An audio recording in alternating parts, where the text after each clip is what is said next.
and welcome to this week's episode of Bob's Live, our weekly show right here on the internet. And of course, you can find us every Tuesday at 5 p.m. on Facebook and also on YouTube, and hopefully pretty soon on Rumble. So if you have a Rumble account, go over and find us at Bob's Market and give us a follow. And once we hit 100 subscribers there, we can start going live there also. And this week, I wanted to take a look at a few different things. And first of all, I wanted to take you back to my meadow garden. You see, every year I grow part of my yard as a wildflower meadow and also a kind of grassy meadow area. And it does take a little bit of maintenance. So I'm not just letting it go completely wild and let whatever comes up grow there, which I do in some areas, but I do have to manage it. So whether it's native plants that are growing there or invasive species, which I always have to keep an eye out for and remove, or whether it's plants that I'm encouraging to grow there, like wildflowers or native grasses, it does take some maintenance throughout the year. So most of the maintenance happens early in the springtime, and then also this time of year heading into fall and winter. So I thought we'd head out to the garden and check out what I've been up to there.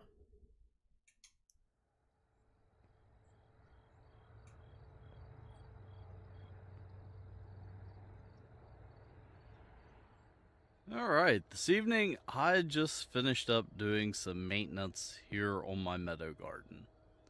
So, as you know, I have a large section of my yard that I grow as a meadow. And I do have sections with wildflowers in it, but a large portion of it is just grassy.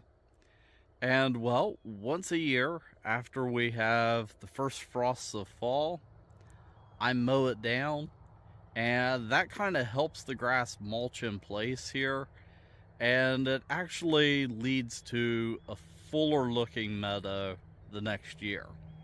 If I didn't do this, I would have kind of this thick grass layer throughout the winter, and next year's grasses that grow in wouldn't be as thick. And then eventually I would start getting invasive species coming in, and it would start to look kind of brushy.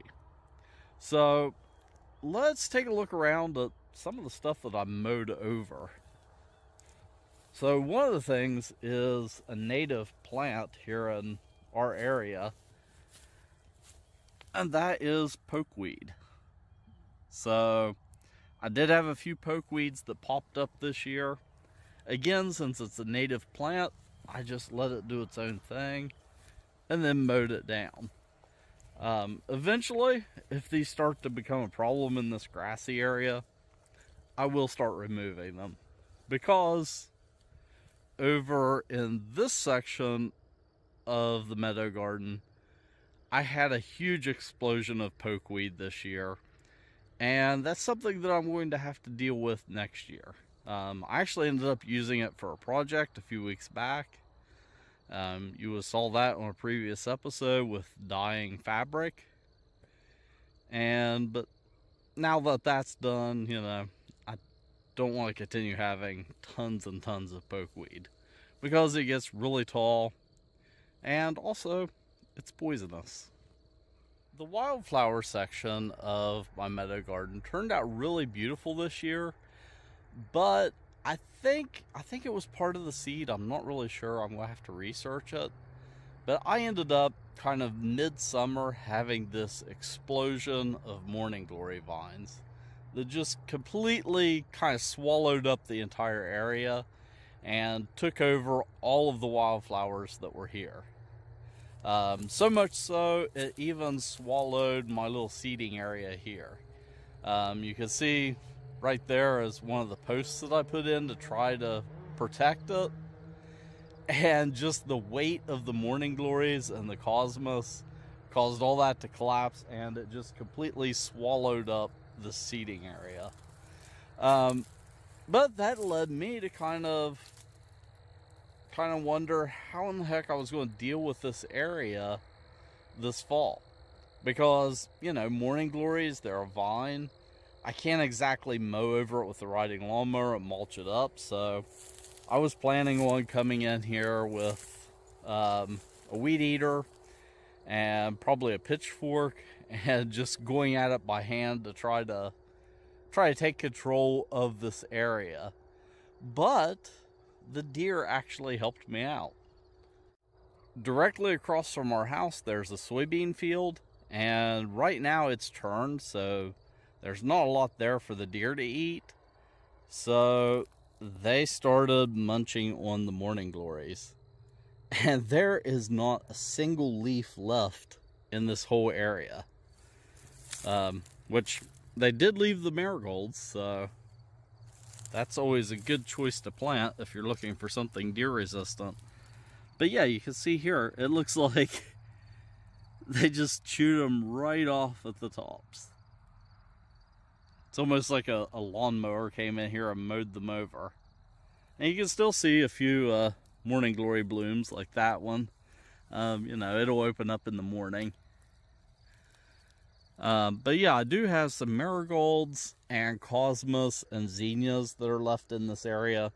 And I'm going to come in and collect seeds from those. But down, oh, I'm getting tangled up in it even now. Underneath, you can see that there's still a fair amount of raw soil. So once I come in and clean this area off, it'll be ready to be tilled up and then reseeded next year. And of course, I'll have some latent seed in there from this year, but overseeding it like that will just help it come in even fuller in the next year. Which I still do have some beautiful blooms here. So I'm not sure if these were protected last night. I do know we got frost, and some of these look like they've got nipped by the frost, like those over there. But some of these are just beautiful. Over in this section of the meadow, which is right next to my garden, I have just tons of this native aster that came in.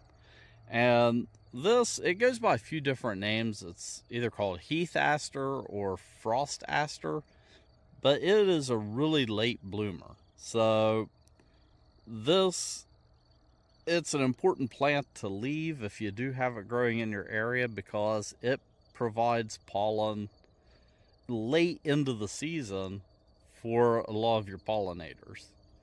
So this time of year, when other blooms are starting to get kind of scarce, something like this is a really important food source. And you can see, I mean, it just looks like an ocean of white right here. Finally, I have this section of the meadow that kind of went crazy this year. I had this huge growth of pokeweed, and then also a couple other actually native weeds that I decided to leave and just kind of let them take over. But this winter I'm planning on clearing out this area except for a few key plants that I want to leave. And then I'm going to gently till it up and then reseed it this coming spring. And then I'm also going to have to watch for the early shoots of any pokeweed that come up this spring and either hoe them out or go in and spot treat with an herbicide. But one of the plants that I do want to leave is this beautiful little bunch of Staghorn Sumac that came up. So, I mean, these are probably 9-10 feet tall, and this is just 1 year of growth for these. Now, they are kind of an understory plant. They tend to stay kind of short, and you see them kind of on the borders of wooded areas here in our region. But yeah, these are a great tree to grow, and yeah, they grow very quickly. And again, they're native to this area. So overall, I feel like the meadow garden was a success this year.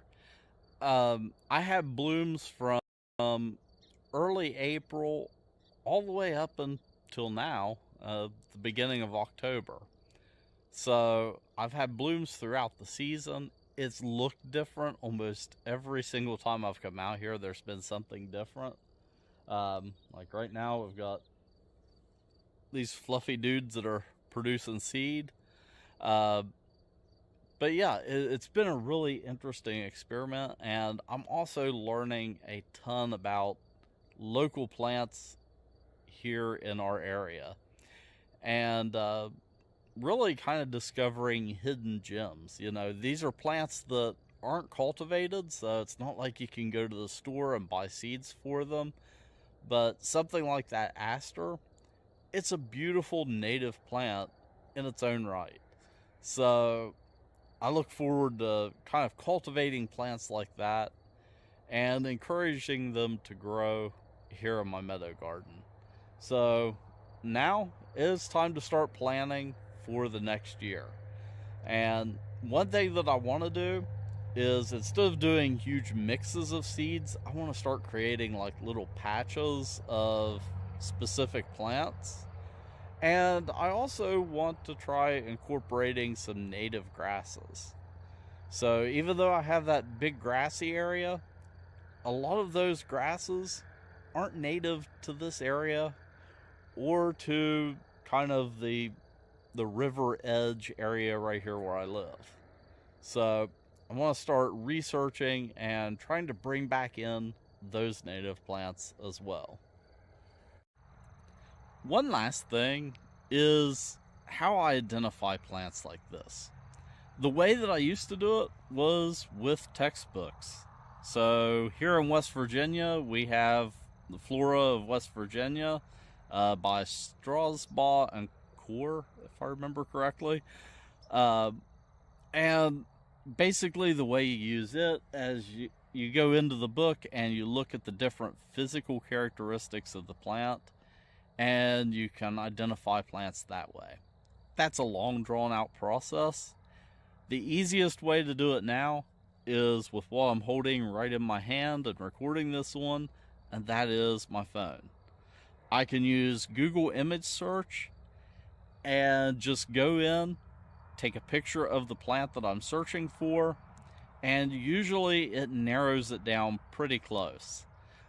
Something like this aster, there's a bunch of different varieties of it, so it's kind of fuzzy on it. That's why I didn't give a specific scientific name. But it's either a frost aster or Heath Aster or something like that. But yeah, use Google image search if you're trying to figure out what a plant is. It is an awesome tool.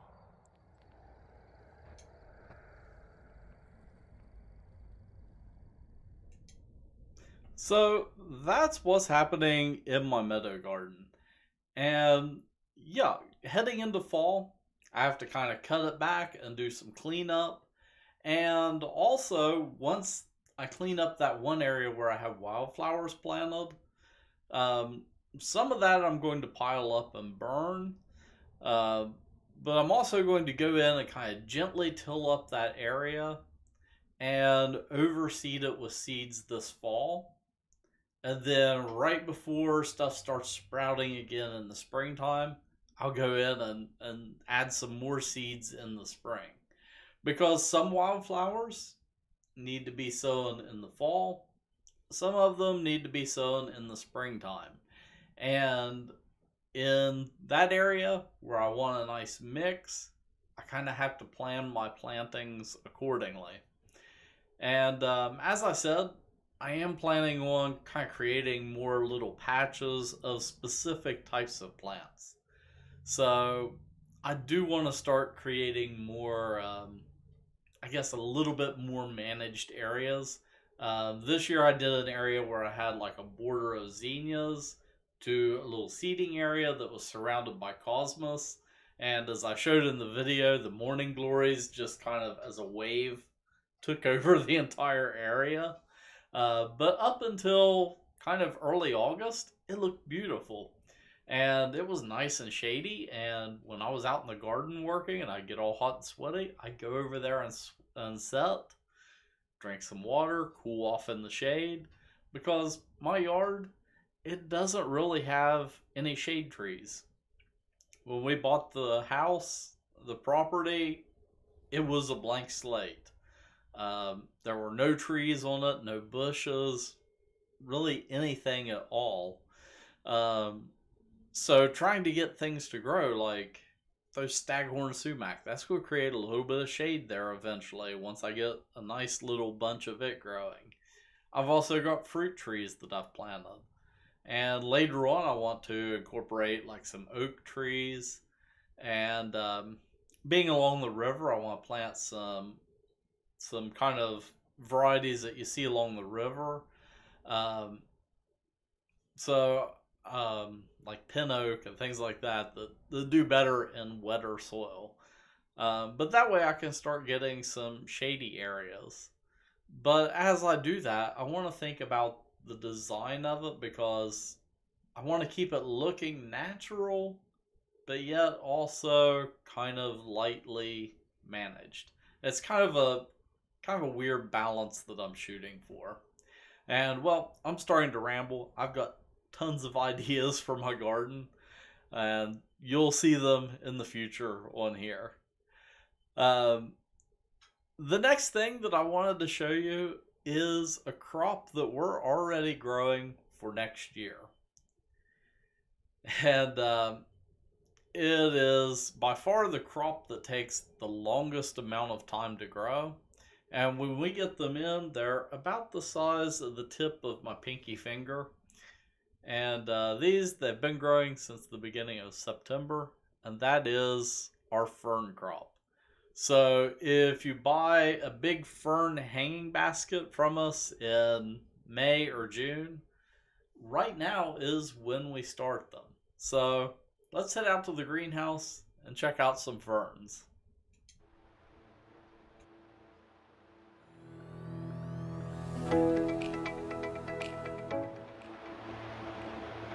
Hi, John Morgan here with Bob's Market and Greenhouses. Today I'm out here in the greenhouse where we actually have the beginnings of the 2023 fern crop. Our fern baskets have the longest crop time out of anything that we grow. These little guys arrived as a little tiny start back in September, and the first batch was transplanted on September 13th. And it takes about 8 weeks to grow them out to a size where we can transplant them into a hanging basket. So they have about another month to go until we'll start transplanting our first batch into their hanging baskets. We separate the ferns into a couple different batches. So the little ones there on the right hand side are a later batch, and then this side is what was transplanted first. And that way we get 2 different batches in the springtime. So if you miss them first thing in the spring, we always have another batch that's ready kind of a little bit later in the season. We always grow 2 different types of ferns. The orange tags that you see here are macho ferns, and then the white tags are the Boston ferns. So the machos, they always have bigger fronds, and the Boston ferns, not so much. And you can see that difference even now. The orange tags there with the macho ferns, the fronds look a little bit chunkier than the Bostons. This year's fern crop is just getting started, and as we transplant it and it continues to grow, we'll check back on it throughout the winter and into the springtime.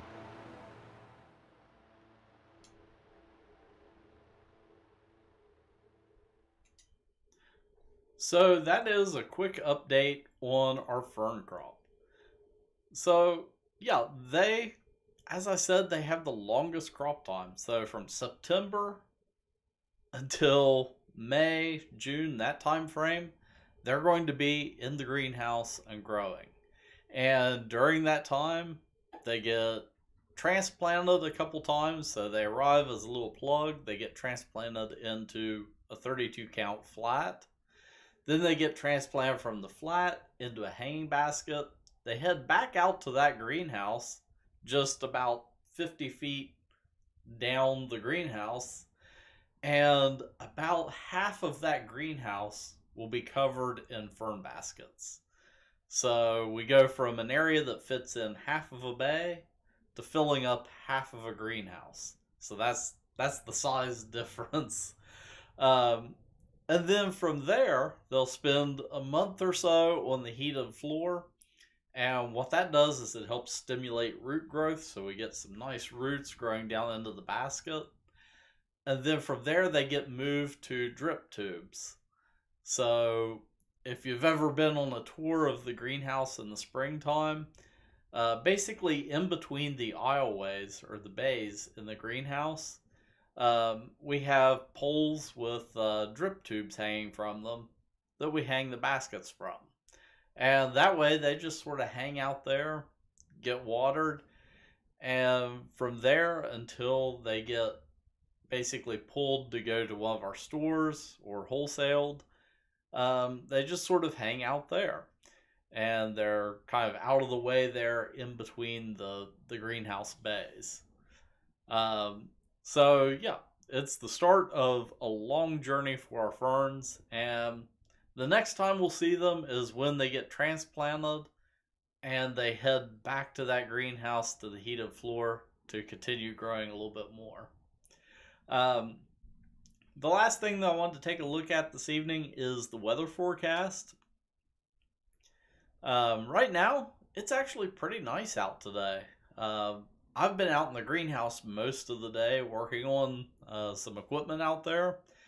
And yeah, it was a pretty nice day even in the greenhouse. So, well, a day like today in the 70s, it can get a little bit toasty in there, but it's pretty nice out today. Um, Heading into the rest of this week, we're looking at a little bit warmer temperature tomorrow, kind of up into the mid 70s. Might even be a little bit of shorts weather. I'm not sure. um, and then Thursday, we're looking at having some light rain, and then the temperature's going to drop back off a little bit heading into the weekend. But Saturday and Sunday looks like it's going to be just beautiful. It's going to be kind of partly cloudy, but also nice and warm. So if you're heading off to a festival or something this weekend, I know the Bob Evans Farm Festival is going on. I believe there's Chili Fest in Huntington, and there's a couple other events going on this weekend, but I think the weather is going to look great. Oh, and also on Friday night is looking pretty good too for homecoming at Wahama. Um, but yeah, we're looking at some pretty good weather coming up. If we jump ahead into the next week, of course, you know, the long term forecast, it always gets less accurate the further you go out. But it looks like we're going to have some cooler days heading into early next week. So Tuesday is going to be downright chilly with a high of 48. So yeah, if you haven't dug into the closet yet for your heavier jackets, you might want to do that. And well, that is a quick look at our weather. And that is all that I have for this week's episode of Bob's Live. Looking at the comments, Judy had mentioned when I was looking at the meadow garden that the flowers there were just beautiful, the asters. And yeah, that is one of my favorite native varieties. They kind of grow into almost a bush, and they they're kind of green throughout the summer, and then once you get into late September and early October, uh, they just erupt into this white kind of cloud of bloom. And they are just gorgeous this time of year. And then they'll kind of die back, and the stems are woody, but yet they do kind of break down and mulch up really nicely. So by springtime, it's like they were never there. They just kind of disappear throughout the wintertime. Um, yeah, and Patty says, I'm loving the meadow garden. That is something like that section of the yard. It was basically a large football field that I was mowing when we first bought our house. And I was spending like 3 hours on the riding lawnmower each week, going around in circles, mowing that area. And eventually I got a couple books, and I think I think actually one of them was suggested at a seminar that I went to at Cultivate one year, which is our industry's kind of big conference. And I went to a presentation on landscaping, and they were talking about natural landscaping.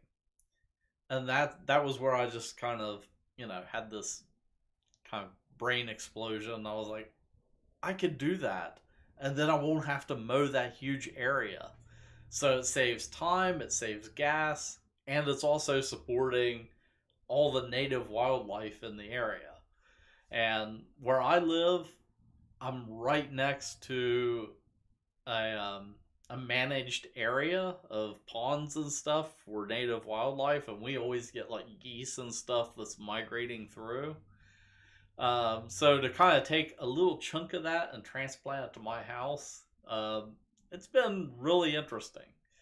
This year, the amount of wildlife that I saw there was just mind blowing. Of course, we had rabbits, which kind of a pain in the garden, and deer. Uh, but we also had like hawks that come in, and tons of different birds throughout the year. Um, I was mowing grass one day and looked over, and there was a turkey going through the middle of the meadow garden.